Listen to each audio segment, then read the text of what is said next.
आप सभी का एक बार मैं फिर अपने चैनल पर हार्दिक स्वागत, वंदन और अभिनंदन करता हूं। इस समय आप सबको वाणिक छंद बताया जा रहा है और आज हम आपके लिए दो छंद लेकर के आए हैं और दोनों वाणिक छंद के अंतर्गत हैं और दोनों के दोनों छंद इंटरमीडिएट की बोर्ड परीक्षा के दृष्टि से बहुत इंपॉर्टेंट हैं। और जो लोग किसी भी प्रतियोगी परीक्षा की तैयारी करते हो, चाहे वो टीजीटी हो या पीजीटी हो या फिर बीएड एंट्रेंस का एग्जाम हो, कोई भी प्रतियोगी परीक्षा है हिंदी विषय से संबंधित, तो उन सबके लिए भी ये क्लास बहुत इंपॉर्टेंट है। आप लोग अब हम आप सबको सीधा प्रश्न की तरफ ले चलते हैं और आज का पहला जो प्रश्न है वो ये है कि मालनी छंद किसे कहते हैं। ये कई बार बोर्ड परीक्षा में प्रश्न पूछा गया है कि मालनी छंद किसे कहते हैं। अगर ये प्रश्न आता है तो आप इसकी परिभाषा लिखेंगे, यह समवृत्त वर्ण है। समवृत्त वर्ण का मतलब होता है कि इसके प्रत्येक चरण में समान वर्ण होते हैं। जो पहले चरण में वर्ण रहेंगे वही यानी कि उतने ही वर्ण, जितने वर्ण पहले चरण में रहेंगे उतने ही वर्ण उसके दूसरे चरण में भी होंगे, तीसरे में भी होंगे और चौथे में, अर्थात एक समान वर्णों की संख्या प्रत्येक चरण में होती है।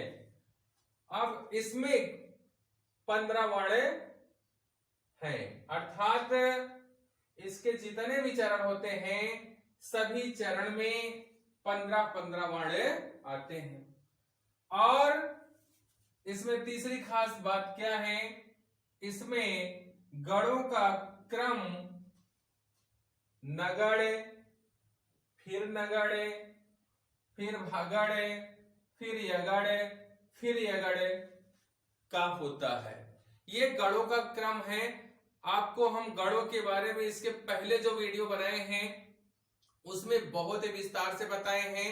आपको गणों की गणना भी करना बताए हैं और कैसे हम पहचानेंगे कि ये कौन सा गण है, इसके लिए हमारा आप इसके पहले वाला वीडियो गण से संबंधित जो भी वीडियो हम बनाए हैं आप लोग देख लीजिएगा। और ये तो हो गया मालनी छंद की परिभाषा, बहुत सरल है, आप लोग इसकी परिभाषा ऐसे याद कर लें। अब इसमें आता है कि इसका उदाहरण भी लिखिए, तो आप लोगों के लिए हम इसका उदाहरण भी लेकर के आए हैं। मालनी छंद का उदाहरण क्या है, प्रिय पति वह मेरा प्राण प्यारा कहाँ है, जल निधि डूबी का सहारा कहाँ है। फिर से देखिए, प्रिय पति मेरा, ये पहला चरण है। प्रिय पति वह मेरा प्राण प्यारा कहाँ है, ये पहला चरण है। और दूसरा चरण है, दुख जल निधि डूबी का सहारा कहाँ है। प्रिय पति वह मेरा प्राण प्यारा कहाँ है, दुख जल निधि डूबी का सहारा कहाँ है। और ये हमारा वाणिक छंद है। और इसमें जो खास बात है कि प्रत्येक चरण में 15 वर्ण होते हैं। इसको हम एक बार गिन देते हैं, 1 2 3 4 5 6 7 8 9 10 11 12 13 14 15।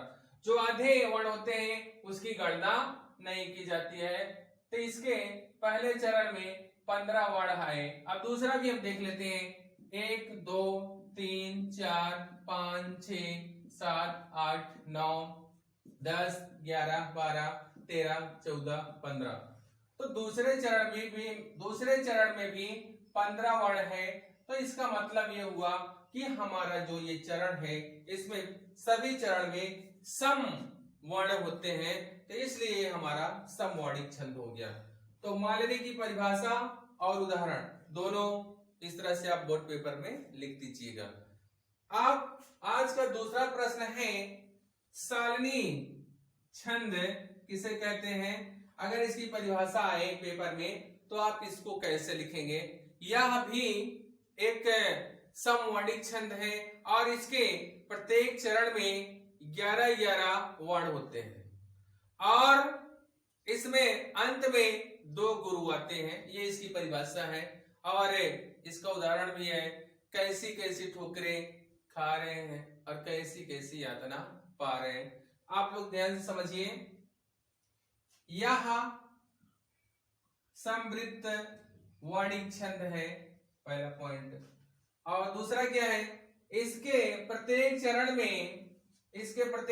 में 11-11 वर्ण होते हैं और इसमें जो गणों का क्रम होता है मगड़, तगड़, तगड़ और अंत में 2 गुरु आते हैं।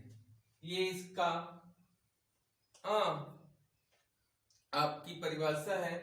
आप उदाहरण आता है कि मालिनी छंद का उदाहरण लिखिए, तो उदाहरण के लिए है, कैसी कैसी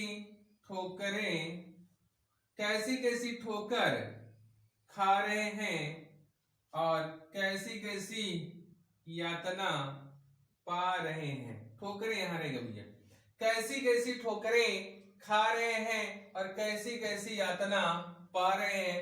ये हमारा उदाहरण है। अब हम इसमें गिन लेते हैं। कह रहा कि प्रत्येक चरण में 11 वर्ण होते हैं, तो वर्ण इसको हम गिनते हैं 1 2 3 4 5 6 7 8 9 10 11। अब इसके पहले चरण की बात करें तो भैया 11 वर्ण हैं। अब हम दूसरा भी देख लेते हैं, 1 2 3 4 5 6 7 8 9 10 11। अब दूसरे चरण में भी 11 वर्ण हैं।